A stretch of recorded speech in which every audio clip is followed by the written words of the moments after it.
کہ جو قرضے دینے والے وہ سائیکل پہ آ رہے ہیں اور جو قرض لینے والے ہیں وہ 100 گاڑی کے پروٹوکول میں آ رہے ہیں. تو یہ کون سا طریقہ کار ہے؟ جب تک یہ نہیں بدلا جاتا ٹوٹل پروٹوکول کلچر ختم کر دیں، اس کے بغیر ہمارا ملک ترقی نہیں کر سکتا.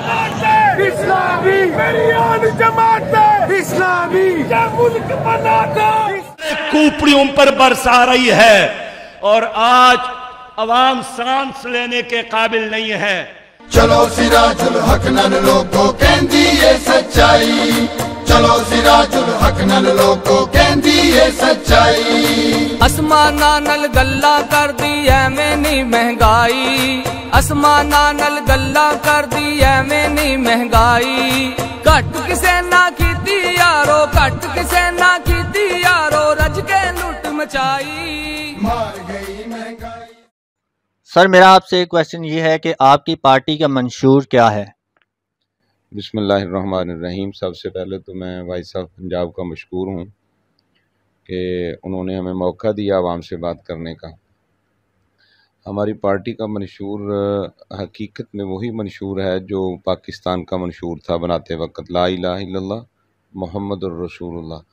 اور باقی رہا آج کے دور کی ضروریات کے مطابق جو ابھی ہماری جماعت نے منشور اپنا پیش کیا ہے عوام کو، اس میں سر فہرست جو بات ہے کہ ہم ٹوٹل پروٹوکول کلچر ختم کر دیں، اس کے بغیر ہمارا ملک ترقی نہیں کر سکتا.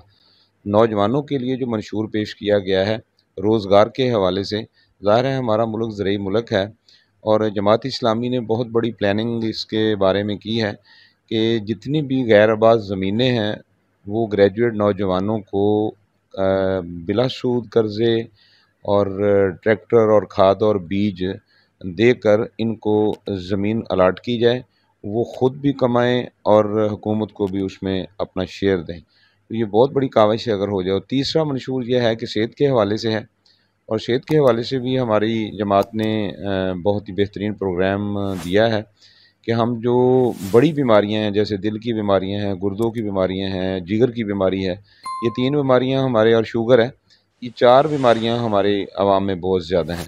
تو ان کے علاج جو ہے وہ انشاءاللہ جب ہماری حکومت آئے گی تو فری کریں گے اور وسائل کو بھی جنریٹ کریں گے اور سادہ زندگی اور سادہ طرز زندگی خود بھی اپنائیں گے. اور جو بیوروکریٹس ہیں اور جو ہماری آرمی کے آفیسرز ہیں یا جتنے بھی بڑے لوگ ہیں، ججز ہیں، بڑے لوگ، ان سب کو پہلے جماعت جو ہے وہ سادگی اپنائے گی تو وہ نمونے کے طور پر ان کے سامنے پیش ہوگی، تو انشاءاللہ وہ بھی اس میں ہماری مدد کریں گے. تو آنے والا وقت پاکستان کا جو ہے وہ بہترین ہوگا اور اس میں مایوسی سے نکالنے کا یہ واحد طریقہ ہے، اور جماعت کے علاوہ کوئی مایوسی سے نکال سکتا ہے، یہ پکی بات ہے. شکریہ. اچھا سر، پچھلی حکومتیں ناکام کیوں ہو رہی ہیں؟ پچھلی حکومتوں کی ناکامی کا سب سے بڑا سبب یہ ہے کہ پچھلی حکومتیں ہیں تسلسل ہے ایک خاص لوگوں کی حکمرانی کا، جس میں سب جگیردار، پہلے جگیردار تھے اور اس کے بعد سرمایہ دار آ گئے، اور جگیردار اور سرمایہ دار نے سیاست پر قبضہ کیا ہوا ہے اپنی بڑی بڑی انویسٹمنٹ کر کے. تو بہت بڑی انویسٹمنٹ کرتے ہیں، عام آدمی تو اس میں آ نہیں سکتا ان کے مقابلے میں. تو اس لیے تسلسل کے ساتھ یہ لوگ آ رہے ہیں اور 75 سال بلکہ 76واں سال ہو گیا ہے، اور پاکستان جو ہے وہ بجائے اس کی کوئی ترقی کرتا قرضوں میں ڈوبتا جا رہا ہے. اور یہی سبب ہے، یہی لوگ اصل میں سبب ہیں جو یہ 750 خاندان ہیں جو مستقل قابض ہیں، اور جو عام آدمی ہے وہ سوچ بھی نہیں سکتا الیکشن لڑنے کا. تو جماعت اسلامی ان کے مقابلے میں اس میں کھڑی مطلب ہو گئی ہے الیکشن پر. ہم بھی نہیں سوچ سکتے، حقیقت بات ہے، ہمارے پاس بھی وسائل نہیں ہے اور ہمارے پاس نہ کوئی اتنی افرادی قوت ہے، لیکن ہم امانی جذبے سے اور اسلام کی دی ہوئی قوت سے اور اپنے جماعت کے بھائیوں کی دیے ہوئے وسائل سے ہم جو ہے الیکشن انشاءاللہ لڑیں گے اور ان کے مقابلے میں آئیں گے. تو انشاءاللہ یہ آنے والا وقت جو ہے وہ تبدیل ہو جائے گا اور بہتری آئے گی انشاءاللہ. اگر آپ حکومت میں آتے ہیں تو ایسا کیا کریں گے جو پچھلی حکومتیں نہ کر سکیں؟ سب سے پہلے، میں نے پہلے بھی بات کی ہے، ہم سب سے پہلے پروٹوکول کلچر ختم ہونے گئے. یعنی ہمارے تو یہاں یہ مسئلہ یہ ہے کہ یہاں حکمرانوں کو بچانے کے لیے ہی اربوں روپے جو ہے وہ خرچ کیا جا رہا ہے، ان کو بچا لیں. تو جب یہ اقتدار میں نہیں ہوتے تو وہ اکیلے چلتے پھرتے ہیں، کوئی ان کو مسئلہ نہیں ہوتا. جب اقتدار میں آتے ہیں تو 100 گاڑی آگے پیچھے ان کی ہوتی ہے، ان کے بچوں کے پیچھے بھی، ان کے بڑوں کے پیچھے بھی، چھوٹوں کے پیچھے بھی. تو یہ سارے وسائل کہاں سے آ رہے ہیں؟ یہ سارا جو قرضہ ورضہ لیتے ہیں اپنے پروٹوکول کے اپنی انجوائے کرتے ہیں. تو یہ جب تک چیزیں ختم نہیں ہوتی، اب ہم جب دیکھتے ہیں یہ دوسرے ممالک کو، وہ کئی دفعہ یہ آپ کے سوشل میڈیا پہ بھی چیزیں آتی ہیں کہ جو قرضے دینے والے وہ سائیکل پہ آ رہے ہیں اور جو قرض لینے والے ہیں وہ 100 گاڑی کے پروٹوکول میں آ رہے ہیں. تو یہ کون سا طریقہ کار ہے؟ جب تک یہ نہیں بدلا جاتا، اور یہ جماعت کے علاوہ کوئی نہیں بدل سکتا. جن لوگوں کو ہم حکومت دیتے ہیں، ووٹ دیتے ہیں، ان کا نیچر ہی نہیں ہے. وہ تو آتے ہی اس لیے انجوائے کرنے کے لیے.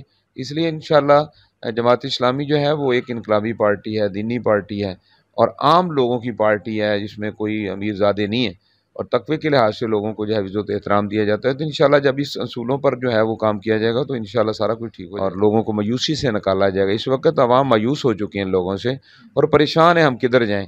تو اس میں مایوسی کی کوئی بات نہیں. انشاءاللہ اسلام نے ہی آ کر لوگوں کو مایوسیوں سے نکالا تھا. آج لوگ اصل میں اللہ اور اللہ کے رسول کے، اللہ کے قرآن اور اللہ کے فرمان کو چھوڑ چکے ہیں، نبی پاک صلی اللہ علیہ وسلم کے فرمان کو چھوڑ چکے ہیں، اس وجہ سے پریشان ہیں. انشاءاللہ جماعت ان کو پکارے گی اور لوگ آئیں گے تو سارے مسائل حل ہو جائیں گے. عوام کے نام کوئی آخری پیغام آپ دینا چاہیں؟ عوام کے نام ہمارا یہی پیغام ہے کہ جو فلسفہ پیش کرتے ہیں لوگ کہ یہ آپ اچھے بھی ہیں، نیک بھی ہیں، صالح بھی ہیں، کرپشن بھی نہیں ہے اور تقوی کی بنیاد پر جو ہے وہ آپ کے لوگ آگے آتے ہیں. آپ نے کبھی سوچا ہے کہ کیا اگر یعنی تقوی نہ ہوتا جماعت کے اندر، تقوی کی بنیاد پر نہ آتے تو کیا اسرائیل کا امیر ہوتے؟ نہیں ہو سکتے تھے. یہاں تو لوگ وسائل کی بنیاد پر آتے ہیں. تو ہم لوگوں کو یہ پیغام دے رہے ہیں کہ دیکھو یہ سوچنا چھوڑ دو کہ یہ اچھے ہیں جناب، نیک بھی ہیں، انہوں نے کرپشن بھی کوئی نہیں کی، اور جتنے بھی غیر اسلامی قانون بنے پارلیمنٹس میں ان کی مخالفت کی، وہ ٹرانسجنڈر بل ہو، وہ گھریلو تشدد بل ہو، وہ سود کا معاملہ ہو، ہر معاملے میں الحمدللہ جماعت اسلامی نے رول پلے کیا ہے. تو اس لیے عوام کو ہم یہ پیغام دینا چاہتے ہیں کہ یہ بات کہنا چھوڑ دیں کہ انہوں نے جیتنا نہیں ہے اس لیے ہم ان کو ووٹ نہیں دے رہے. میرا عوام سے سوال ہے بہت بڑا، میں اس آپ کے چینل کے توسط سے بات کر رہا ہوں. مجھے عوام بتائے کہ یہ عوام کبھی جیتے ہیں؟ یہ جو فلسفہ جھاڑتے ہیں لوگ، بڑے عقل مند بننے کی کوشش کرتے ہیں کہ جی آپ اچھے ہیں، نیک ہیں، صالح ہیں، آپ نے جیتنا نہیں ہے. تو میرا سوال ہے پوری پاکستانی عوام سے، آپ کبھی جیتے ہیں؟ ہم کبھی جیتے ہیں؟ ہم تو اگر ہم جیتے ہوتے تو ہماری عورتیں لائن میں لگ کے پولیس کے جوتے نہ کھاتی آٹے لینے کے لیے. اگر ہم جیتے ہوتے تو یعنی لمبے لمبے بل نہ آتے اور ہمارے دل نہ ڈوبتے، اور زمیندار اپنے کٹے کی طرف نہ دیکھتا کہ میں بیچ کے یہ بل دوں، اور جناب غریب آدمی جو ہے، مزدور آدمی اپنی بیٹی کی بالیوں کی طرف نہ دیکھتا کہ میں یہ بل، یہ بالیاں بیچ کر دوں. تو پٹرول ڈلوانے جاتے ہیں تو لوگوں کے پسینے چھوٹ جاتے ہیں. تو جیتنے والے لوگ ہیں. یہ ابھی آپ دیکھیں کہ جیتے لوگوں کا حال ہے کہ یہ فاطمہ بچی رانی پور میں تشدد کے ساتھ جو ہے اس کو مار دیا گیا. یہ جیتنے والے لوگ ہیں. ہم بیسیکلی ہارے ہوئے لوگ ہیں. اب اس معاشرے میں جیتتا کون ہے؟ اس معاشرے کا وڈیرا اور جگیردار ہر دفعہ جیت جاتا ہے، عوام ہار جاتی ہے. یہ غلط فہمی سے لوگوں کو باہر آنا چاہیے کہ ہم جیتنے والے کو، بھائی جیتیں گے آپ اس دن. حقیقی بات ہے کہ جس دن جماعت اسلامی جیتے گی، عام لوگوں کی پارٹی ہے، غریب لوگوں کی ہمدرد ہے اور ہمدردی کرتی ہے، اور یہ ثابت شدہ بات ہے. یہ ابھی آپ دیکھ لیں سیلاب آیا ہے، مجھے کوئی بتا دیں، کوئی ٹائیگر، کوئی جناب آپ کے جالے متوالے، کوئی ایک بندہ نظر آیا ہے سوائے جماعت اسلامی کے رضاکاروں کے؟ بتا دے کو مجھے. ہماری مثال ہے. مطلب اب بھی آپ دیکھیں جب بھی کوئی مصیبت پریشانی کرونا آتا ہے تو جماعت کے لوگ ہوتے ہیں، آگے ہوتے ہیں. تو اس لیے عوام کو ہمارا میسج ہے یہ سوچنا چھوڑ دیں. آپ اور ہم سب ہارے ہوئے ہیں. ہم نے جیتنا اس دن ہے جس دن ہم نے اپنے آپ کو ووٹ دیا. اپنے آپ کا مطلب یہ ہے کہ ہم اپنے جیسوں کو ووٹ دیں گے. اب دیکھیں جس بندے نے کوئی مسئلہ ہی نہ، پریشانی نہ زندگی میں دیکھی ہو، نہ دھوپ دیکھی نہ بھوک دیکھی، اس کو کیا پتا بھوک اور دھوپ کے احساس کیا ہوتا ہے. یہ ان کے بچے ساری زندگی جو ہے وہ کبھی پریشانی دیکھتے نہیں ہیں، ان کو ہم لیڈر مان لیتے ہیں. ان کو ہماری پریشانی کو کیا واسطہ ہے. تو اس لیے میری پورے نوجوانوں کو یہ پیغام ہے، اور خدا کے لیے اپنے آپ کو بچاؤ. یہ لوٹ کے کھا گئے ہیں. اب آپ دیکھیں کہ میں ڈسٹرکٹ ساہیوال کی ابھی بات کر رہا ہوں آپ کے سامنے. آپ مجھے بتائیں آپ کے گھر میں، میرے گھر میں خدا نہ خاصا کسی کو ہارٹ کا مسئلہ ہو جائے، کدھر جائے گا وہ؟ چیچاوتنی والے ساہیوال بھیجیں گے، ساہیوال والے لاہور بھیجیں گے. اب جو حشر ہوگا 30,000 روپیہ تو کرایہ چاہیے غریب آدمی کو. جا سکتا ہے؟ نہیں جا سکتا. اب انہوں نے $65 کا ملک مقروض کیا ہے، اور یہاں پتہ نہیں کتنے ارب کے یہاں پچھلے دنوں منصوبے ہم لے کے آ رہے ہیں جناب. خرچہ کیا ان کا؟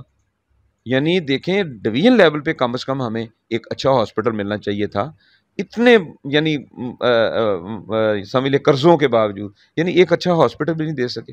ہم اپنے گھر کے قریب ہی مر جاتے ہیں آسانی سے، وہ بھی مطلب ہمیں نہیں میسر. ہم نعرے بڑے لگاتے ہیں لوگ کہ جناب ایسے کوئی پیچھے لکھے پھرتا ہے جناب شیر ایک باری پھر موٹر سائیکل کار پہ، اور کوئی لکھتا ہے کیا ہم غلام ہیں. کیا ہے ہم؟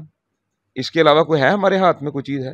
ہم یعنی تڑپ تڑپ کے مر رہے ہیں لوگ، یعنی وسائل نام کی کوئی چیز نہیں ہے، ٹوٹل کھا چکے ہیں ہر چیز، کوئی چیز انہوں نے بنائی نہیں، اربوں روپے کے آیا بجٹ ہے اور وہ کیا اللہ تعالیٰ میں خرچ کر دیتے ہیں۔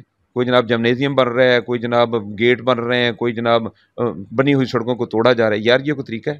لوگ بھوک سے مر رہے ہیں، پریشان ہیں۔ اس لیے میرا پوری عوام کو میسج ہے کہ اپنے آپ کو سمجھیں، آپ یہ نہ سمجھیں کہ یہ 10-15 گاڑیوں کی لش پش کرتا ہوا آ رہا ہے، یہ آپ کے بچوں کا خون چل رہا ہے ان گاڑیوں کے اندر، ان کے ٹائروں پر آپ کے بچوں کی جلد چل رہی ہے۔ مت سمجھیں یہ پارٹیاں نہیں ہیں، یہ پارٹیاں کچھ نہیں ہیں، یہ تو پناہ گاہیں ہیں۔ لوگ جرم کرتے ہیں دوسری میں گھس جاتے ہیں، ادھر سے جرم کرتے ادھر گھس جاتے ہیں، اور جب دیکھتے ہیں عوام کا رجحان کسی طرف ہوا ہے دوڑ کر جو ہے وہ آگے لگ جاتے ہیں، اور جب دیکھتے ہیں کہ عوام جو ہے وہ اب اس پارٹی میں ہماری گنجائش نہیں ہے یا ہم لوٹنے ووٹنے کا مسئلہ ختم، اب دوڑ کے یہ ہمارے سامنے ہو رہا ہے، کسی دوسری پارٹی میں چلے جاتے ہیں۔ اور اس لیے بھائی اپنے آپ کو پہچانو، اپنے جیسے لوگوں کو ووٹ دو، اپنے آپ کو ووٹ دو، اور انشاءاللہ چینج آئے گی۔ اب جب دنیا کی مثال دیتے ہیں کہ جناب انگلینڈ ہے، دیگر ہے ممالک ہیں، وہ جناب ترقی یافتہ ہیں، کبھی ہم نے سوچا کیوں ترقی کی انہوں نے؟ کبھی سوچا ہے؟ وہ بھلے وہ مطلب جو ہے وہ ان کا مسئلہ ہے کہ وہ فحاشی اور رونانی کے اندر ہے، وہ اپنا کرپٹ لیڈر برداشت نہیں کرتے۔ ان کی ترقی کا واحد راز یہ ہے، ہم کرپٹ لیڈر کو جو ہے وہ ہار پہناتے ہیں، نہ ہماری شادی ان کے بغیر ہوتی ہے، نہ ہمارا جو ہے وہ جنازہ ان کے بغیر ہوتا ہے۔ تو ہمیں سوچنا چاہیے کہ ہم اپنے ملک کو بچانا ہے، ہمارے آنے والی نسلوں کو بچانا ہے، ان کے مستقبل کو بچانا ہے۔ اب صورتحال یہ ہے کہ لائنیں لگی ہوئی ہیں بچوں کی پڑھ لکھ کے، کوئی پوچھنے والا نہیں ہے، گھروں میں بیٹیاں بیٹھی ہیں، مہنگائی اتنی ہے، وہ لوگ بیچارے اپنی بیٹیوں کو اٹھا نہیں سک رہے۔ کیا کر دیا ان لوگوں نے؟ اور پھر یہ عوام کہہ رہی ہے کہ فلاں یار اچھے بہت ہیں لیکن جیتنا نہیں ہے، لہذا ان کی طرف چلے جاؤ جنہوں نے ہمارے گلے کو رسا ڈال کے کھینچا ہوا ہے۔ وہ خدا کے بندوں کوئی سوچو، یہ تو جاہل سے جاہل بھی یہ حرکت نہیں کرتا۔ آپ اپنے گھر کا نوکر نہیں رکھتے، وہ آپ کا کام نہ کرے، آپ دوسرے ماہ اس کو بھگا دیتے ہیں۔ اب 75 سال سے کچھ خاندان ہم نے سلیکٹ کیے ہوئے ہیں، وہی آ رہے ہیں، پھر وہی جیسے پھر کہتے ہیں غلامی کی زندگی تو گزار رہے ہیں، اور کیا غلام، پھر لکھتے ہیں ابھی کیا ہم غلام ہیں، کیا ہم غلام ہیں۔ عقل کرنی چاہیے ہم لوگوں کو، سوچنا چاہیے۔ ہاں اگر کوئی بندہ کام کسی نے کیا ہے تو اس کو اپریشیٹ کرنا چاہیے، وہ پارٹی جس کا بھی ہو، لیکن کسی نے کیا ہی کچھ نہیں ہے۔ تباہی کے علاوہ کیا دیا ہے ان لوگوں نے؟ یہ نالی اور گٹر اور سولنگ کے چکر میں $65 کا مقروض کر دیا انہوں نے۔ نہ کوئی ہاسپٹل، نہ کوئی یونیورسٹی، نہ کوئی اسکول، نہ کالج، نہ کوئی مطلب کوئی اداروں کو اسٹرانگ کیا، اداروں کو انہوں نے ویک کر دیا، ہر ادارہ انہوں نے کمزور کر دیا۔ آ جا کے ہمارا آرمی کا ادارہ ہے، اس کے پیچھے بھی پڑے ہوئے ہیں یہ لوگ۔ ہاں جی ٹھیک ہے، کوتاہیاں ہوتی ہیں، ہر ادارے میں کوتاہیاں ہیں، لیکن یہ تو نہیں ہے کہ مطلب آپ عوام کو اکسا کے جو ہے وہ ایسی حرکتیں کریں۔ تو ٹھیک ہے، جن کی کوتاہی ہے اس کو کہنا چاہیے۔ ایز اے ہول ہمیں اپنے اداروں کو اسٹرانگ کرنا ہوگا۔ جب تک ادارے اسٹرانگ نہیں ہوتے اس ملک کی، اس وقت تک ترقی نہیں ہو سکتی۔ یہ فرد اسٹرانگ ہو رہے ہیں، یہ اقتدار میں آتے ہیں، یہ خود اسٹرانگ ہوتے ہیں، ادارے کو تو سمجھتے کچھ نہیں، ادارے بیچارے کمزور کر دیے انہوں نے۔ تو اس لیے ہمیں اپنے اداروں کو مضبوط کرنا ہے، ان کی رسپیکٹ کرنی ہے، جو وہاں کمی ہے اس کو دور کرنا ہے، جس کا قصور ہے اس کو نامینیٹ کرنا ہے۔ بحیثیت مجموعی ہمیں اداروں کے خلاف لوگوں کو نہیں اکسانا، اس سے تو فساد برپا ہوگا۔ تو اس لیے ہم چاہتے ہیں کہ ملک کے امن ہو، عوام کو بھی سمجھا رہے ہیں کہ دماغ سے سوچیں، ہاں جی، اور اچھائی اور برائی کی تمیز کریں۔ ہمیں قرآن نے بھی یہ حکم دیا ہے کہ آپ اچھے اور برے کی تمیز کر کے چلیں۔ اللہ نے ہمیں امت محمدیہ صلی اللہ علیہ وسلم میں پیدا فرمایا ہے، اور خود فرمایا کہ ہم نے تمہیں بھیجا ہی اس لیے ہے کہ تم نیکی اور بدی کی تمیز کر کے زندگی گزارو۔ تو اس لیے میرا پیغام یہ ہے کہ لوگوں کو قطعاً یہ سوچنا چاہیے جیت کون رہا ہے۔ بھائی جیت جو بھی جائے، آپ کو حق کے ساتھ کھڑا ہونا ہے، صحیح کہ جیت جن لوگوں نے ملک کو نقصان پہنچایا، کچھ نہیں کر سکے، ان کو کسی صورت بھی ووٹ کاسٹ نہیں کرنا چاہیے۔ اگر کل کو جماعت اسلامی کو لوگ وہ کاسٹ کرتے ہیں اور نہیں ڈیلیور کرتے، نہیں کرنا چاہیے ان کو بھی۔ جب تک قومیں یہ رویہ نہیں اپناتی، کیسے ترقی کر سکتی؟ تو اس لیے عوام کو میرا میسج ہے کہ خدا کے لیے اپنے بچوں کے بارے میں سوچیں، مستقبل کے بارے میں سوچیں۔ دیکھیں اس وقت پوری امت میں یہ مسئلہ ہے، نہ اس کا مال، نہ اس کی جان، نہ اس کی عزت محفوظ۔ وجہ کیا ہے؟ ہم نے وہ بنیادی اصول ہی چھوڑے ہوئے ہیں۔ قرآن کے اصول تو بہت بڑی عظیم اصول ہیں، ہم نے عام اصول بھی چھوڑے ہیں۔ کبھی ہم کرپٹ لوگوں کو لیڈر بنا کے بندہ سوچ سکتے ہیں؟ ہمارے سامنے ہر چیز ہے، میں کسی کا نام نہیں لیتا، ساری چیز ہمارے سامنے، اور اس کے باوجود ہم آنکھیں بند کر کے بیٹھیں تو پھر نقصان ہی ہونا ہے۔ تو اس لیے میری عوام سے گزارش ہے کہ خدا کے لیے سوچ سمجھ کا مظاہرہ کریں، حقیقت پسندی کا مظاہرہ کریں، جو حقائق ہیں اس کے مطابق فیصلہ کریں۔ یہ شخصیت پرستی، موقع پرستی، مفاد پرستی سے باہر ہیں۔ اور اس ملک کو بچانے کے لیے نوجوانوں کو میرا میسج ہے، اٹھ کے کھڑے ہوں۔ عقل آپ کو اللہ نے دی ہے، بے شعور نہیں ہے، کھمبے نہیں ہے کہ کھمبا کھمبے کو ووٹ دیتا ہے۔ سوچیں، اگر کھمبے ہی ہیں تو پھر دنیا میں لینے کیا ہے ہم؟ ہماری سوچ ہی مری ہوئی ہے۔ تو اس لیے اچھی سوچ کا تقاضا یہ ہے، اچھائی اور برائی کی تمیز کریں، جو قرآن و سنت کے حوالے سے ہمیں ہدایات ہیں اس کے مطابق اچھائی ہو، اس کے مطابق برائی ہو، تو انشاءاللہ اللہ کا وعدہ ہے کہ مطلب جو ہے وہ میں آپ کے لیے یہ زمین و آسمان کے خزانے کھول دوں گا۔ لیکن مسئلہ یہ ہمیں واپس پلٹنا پڑے گا، ہم دور نکل چکے ہیں۔ تو میں اللہ سے دعا بھی کرتا ہوں، ہم میں بھی کوتاہیاں بہت ساری ہیں، پورے معاشرے میں بھی ہیں، ہمیں سب کو اللہ سے معافی مانگنی چاہیے۔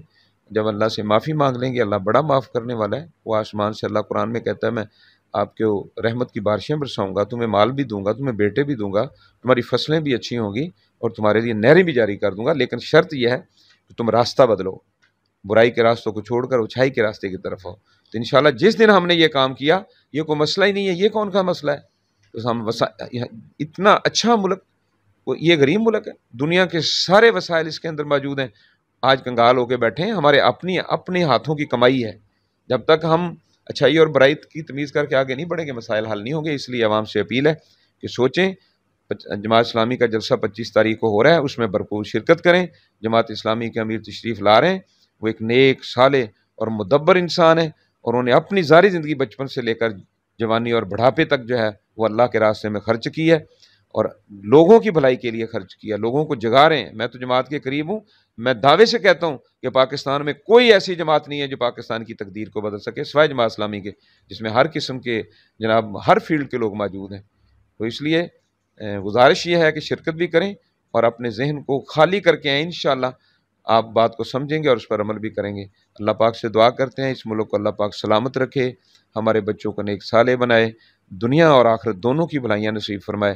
ہماری جو جماعت ہے الحمدللہ اس کو اعزاز حاصل ہے، یہ اپنے ووٹر کو جنت میں دیکھنا چاہتی ہے۔ کوئی اور جماعت نہیں ہے پاکستان میں جو اس کے لیے جنت کے دروازے کھولے اور اس کو جنت کا راہی بنائے، اس کی تربیت کرے، اس کو تلقین کرے، اس کو راستہ دکھائے سوائے جماعت اسلامی کے۔ اس لیے میں سب کو دعوت دیتا ہوں جماعت اسلامی کا ساتھ دیں۔ انشاءاللہ جو ہے آنے والا وقت جو ہے نیک لوگوں کا ہے، صالح لوگوں کا ہے، اور پاکستان کو جو ہے وہ عزت و احترام دینے کا وقت آنے والا ہے۔ مسئلہ یہ ہے کہ ہمیں کچھ کرنا ہے۔ اللہ پاک ہم سب کو عمل کی توفیق عطا فرمائے۔ وما علینا البلاغ۔